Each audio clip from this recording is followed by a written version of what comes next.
So now what we're going to talk about is noise in Valorant and why it's actually relevant to your gameplay, why it might be very detrimental to your gameplay, and how you can kind of work around it. So if you'll notice on the map I'm running around right now, you'll notice up here in the top, there's this little vision circle. I don't know how to make my mouse appear. Up here, when I run, you'll notice this circle up here, and this makes it so anybody in the circle can hear me.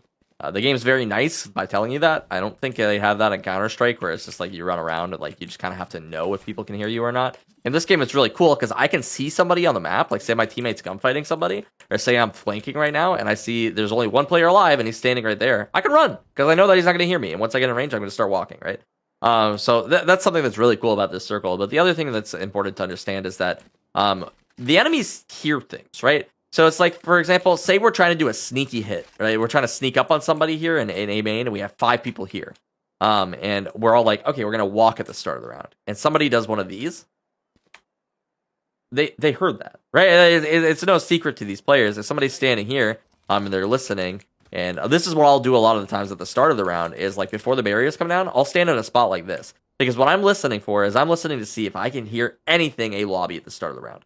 And oftentimes, especially in lower ranks, people will just give this information away for free. This isn't a good thing to do all of the time. Sometimes it can be okay if they hear you, but there's a big difference between me hearing you right here and me hearing you right here, right? Because now we need to use our utility to counteract it. Or say, for example, we're holding like an off angle right here or something. Like maybe we're not peeking a main, we're scared, and you're able to walk all the way up here before I even realize. And now you're swinging me, and I'm just like not expecting like anyone to be here immediately. I don't have time to smoke this or molly this. You're already practically in. You hit me with a flash and you're already booking it onto site. This is why making noise can be really detrimental to you. Another way that this can be bad is if, like, say, for example, my team rushes in here. We make a ton of noise. This gets smoked off. It gets mollied. Maybe Sage slows or, like, Sage walls. And we're just like, oh, man, like, we can't push this. It's like somebody calls for a rotate and we all go, cool. And with our elephant feet, they hear 5 of us running away right now, right? We're giving them information that we don't need to give them. Say, for example, instead of running out with our elephant feet, everybody just cuts noise. This is smoked off. Like maybe there's no wall. We shot it down, and like we're just walking out, and we can go for this rotation. Maybe we go through spawn. Maybe we smoke mid or something. We're like walking up mid. The enemy team doesn't know anymore. They don't know if somebody stayed in A main. They don't know if we're like on our way to B. They don't know if we're waiting for the smoke to go away before we re-hit it. And suddenly you have a guy pulling off of A. He's like, maybe I'm going to go watch tree, or like maybe I'm going to go catwalk. Maybe I'm going to rotate back to B because we don't know. You know, suddenly because you didn't just give them the information for free, people are like, they're like unsure. They're like, are they going to re-hit this? Are they not going to re-hit this? Should I re-smoke this? Should I use my second smoke? You start making them question the things that they should be doing in the moment because they don't know. The last thing that they heard was there was a ton of people here, but now they don't hear anything and they haven't heard anything for like 20 seconds. This is why noise is important in the game. Another situation in which noise can be super important is in 1v1 situations. And this is another way where noise can be detrimental. So say, for example, I am in a 1v1 and I come here and I plant the spike. And I don't know where the enemy player is right now. I don't. I know that he was in this vicinity. I planted it here. I want to get aggressive. So I'm running up and I'm making a ton of noise and I'm shooting like this. And suddenly the guy, he hears me doing this and he's like, he was in market the entire time. I didn't realize. And he's just walking up behind me because I'm giving him all the noise in the world. I'm making so much noise and he just comes here and he kills me. And it's like, oh man, like maybe that wasn't the best play. Because what I just did here is I took a 1/3 gamble, I guess, that the guy was going to be here. I ran up and I took a challenge, and because he wasn't here, I lost. That was a 1 in 3 chance. He could have been here, he could have been market, he could have been B main, but he was in neither of those, and I lost the round because I made the wrong call, right? And now it's like, oh man, like if I could have played that so much more strategically. I could have played that on my turf rather than like putting him in like his round, where exactly what he wanted is he didn't know where I was. He found where I was. He was able to sneak up on me because he didn't make noise, but I made noise, and he killed me. This is why it's so important to not make noise in these 1v1 situations where neither of you have any information. Don't give them the information for free. Make them work for it. Make them have to find you, have to outplay you mentally, right? So instead, a lot of the times what I do in this situation is I go for something like this. And maybe I walk up. Maybe I even recon spawn or something. I do like one of those. And it's like, okay, he's not in spawn. I'm going to push market because maybe he's market. I've already cleared one spot. I know he's not spawn. So I'm pushing market. okay, he's not market either. That means that he has to either come from B main, or he's gonna like come in right here market like a little bit late. So maybe I'll do like one of these where I'll like peek mid or something, or maybe I'll hold an angle like this that he just won't expect.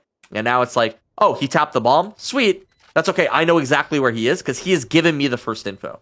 Now I know that he's on the bomb or he's close to it, right? Maybe I don't know if I still have my recon or something. I can recon it. Maybe I have shock darts. Maybe I'm playing my ultimate and I just want to back up here. I'm going to ult him off of it, right? And now it's like I cancel the ultimate because he might be pushing me, but I know that he's not on the bomb because I used it on the bomb. There's a lot of different ways that you can play these clutches, and you don't want to be the first one to give away that info if you don't need to, right? That's basically the whole point of this talk. When you make noise, it gives the enemy team info and they can play off of that info. But if you don't make noise, you're not giving them the info, and then they're going to have to work just a little bit harder, and it's going to put them into a situation where they don't exactly know what the right answer is. They don't know exactly what to do. That's kind of what you're shooting for. You want to keep them on their toes, I guess. There's one more example of when noise can be problematic, and to do this, let's go over towards an area like generator, right? So say, for example, I'm in a 1v1 with somebody. I'm standing right here, and he's standing right here. If he's walking around, I don't actually know what side he's peeking, right? I don't know if he's running at me. But say, for example, you're stressed out, you don't really know exactly what to do, and I need to kill this guy, right? So I run around this way. Well, he could take a peek on me and try to kill me while I'm running forward and holding W. Or what he could do is he says, okay, you're running that way, I'm going to run this way, right?